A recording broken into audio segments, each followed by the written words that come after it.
జైలుకు అఘోరి చీటింగ్ కేసులో యూపీలో అరెస్ట్ చేసిన పోలీసులు ఈ అఘోరి నిజంగా స్టోరీ ఎట్టకేలకు పోలీసులు ఒక అసలు మంచి అంటే ముందడుగు వేశారు, ఒక ధైర్యం చేశారని చెప్పొచ్చు. yes, ఎందుకంటే ఆమె ఎన్ని అరాచకాలు చేస్తున్నప్పటికీ దాడులకు పాల్పడుతున్న ఎక్కడికక్కడ హంగామాలు చేస్తున్న పోలీసులు ఒక ప్రేక్షక పాత్ర వహించారనే ఆరోపణలు వచ్చాయి. చూస్తూ ఉండిపోయారు అంతే. అంతే కానీ ఎట్టకేలకు ఒక మహిళ ఇచ్చిన ఫిర్యాదుతో యూపీ వెళ్ళి కూడా అఘోరిని అరెస్ట్ చేశారు.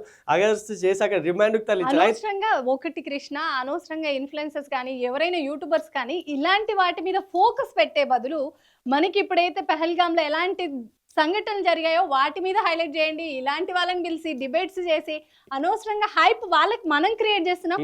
వీడి డాక్టర్ రిపోర్ట్ లో 2024లో 2 సార్లు సర్జరీ చేయించుకున్నట్టు తెలుస్తుంది. ఇలాంటి వాళ్ళకు ఇన్ఫ్లుయెన్సర్స్ ఎట్లుంటదంటే వాళ్ళకి డబ్బులు వచ్చే పనులు ఎక్కువగా ఉంటాయి. అఘోరి వల్ల వాళ్ళకి అయితే ఇక్కడ కొన్ని యూట్యూబ్ ఛానల్స్ కూడా కొన్ని సంస్థలు కూడా హైలైట్ అంటే కేవలం అఘోరి న్యూసే హైలైట్ చేయడం వంటివి అయితే మనం చూసాము.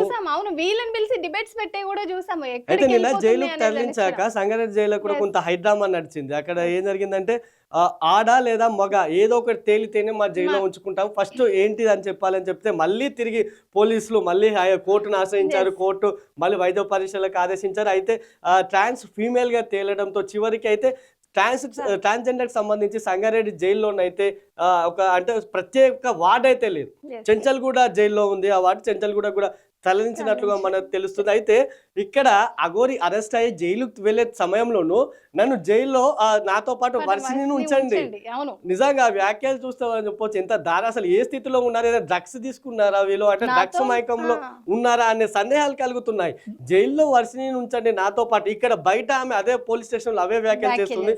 నన్ను కూడా తీసుకెళ్ళండి, అమ్మతోనే నేను ఉంటా అని చెప్పేసి ఇక్కడ వర్షిని చెబుతుంటే అక్కడ మాత్రం నాతోనే ఉంచండి జైల్లోను. అసలు నిజంగా సమాజం ఎటుపోతుంది అంటే గుడ్డిగా జనాలు కూడా కొంతమంది గుడ్డిగా నమ్మి పూజలు చేసి ఇప్పుడు అరెస్ట్ అయింది కూడా ఒక పూజ పేరుతో చెప్పేసి 10 లక్షలు నొక్కేశారని. నిజంగా ఇంత చూసాక కూడా జనాలు ఎలా నమ్ముతున్నారు అంటే ఇటువంటి ఫేక్ అఘోరీలుగానే చెప్పొచ్చు మనము. ఎలా నమ్ముతున్నారు, ఎలా పూజలు చేయించుకుంటున్నారు వాళ్ళతో అనేది మాత్రం చూడ జనాల్లో ఫస్ట్ ఒక అవేర్నెస్ రావాలి. నిజమైన స్వాములను మీరు నమ్మండి, మీ నమ్మకాలు మీ ఇష్టం, దాన్ని ఎవరు కాదనలేదు. కానీ నిజమేంటో అబద్ధమేంటో కొద్దిగా ఆలోచించుకొని మీరు అడుగులేయాల్సిన అవసరం ఉంటుంది. గుడ్డిగా నమ్మి ఇప్పుడు 10 లక్షలు నష్టపోయింది మహిళ చివరికి వస్తే. బ్యాంక్ అకౌంట్ లో ఉన్నట్టు కూడా తెలుస్తుంది. అది నిజమేంత అనేది తెలియాల్సింది మనకి.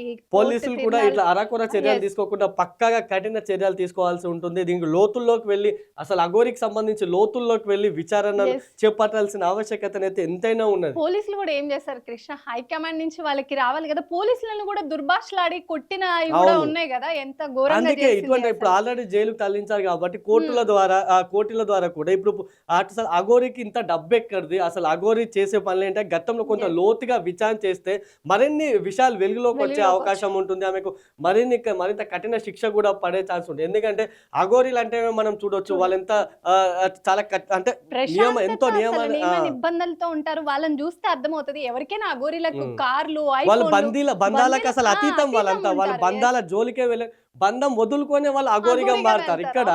ఇక్కడ అఘోరిగా ఉండి మళ్ళీ బంధంలో పెళ్లి చేసుకోవడం ఏంటో అనేది నిజంగా అందరినీ ఆశ్చర్యకరమైన విషయం అని చెప్పొచ్చు. ఆల్రెడీ ఇప్పటికే నన్ను మ్యారేజ్ చేసుకున్న జనవరిలోని ఒక మహిళ ఇప్పటికే బయటకు వచ్చింది. ఆ తర్వాత మళ్ళీ శ్రీవాసిని పెళ్లి చేసుకోవడం. అసలు అఘోరీలు అంటేనే బంధాలకు అతీతంగా జీవిస్తారు. ఓన్లీ వాళ్ళ శివనామస్మరణ అంతే, అదే ఉంటుంది తప్ప ఇక్కడ మాత్రం ఆ శివనామస్మరణ కాకుండా మొత్తం మిగతాదంతా చేస్తున్నారు ఈ అఘోరి మాత్రం. ఇటువంటి వారిపై మాత్రం సమాజం నుంచి వెలివేయాల్సిన అవసరం ఎంతైనా ఉన్నది. అసలు ఫస్ట్ ప్రజల్లో ఆ అవగాహన రావాలి.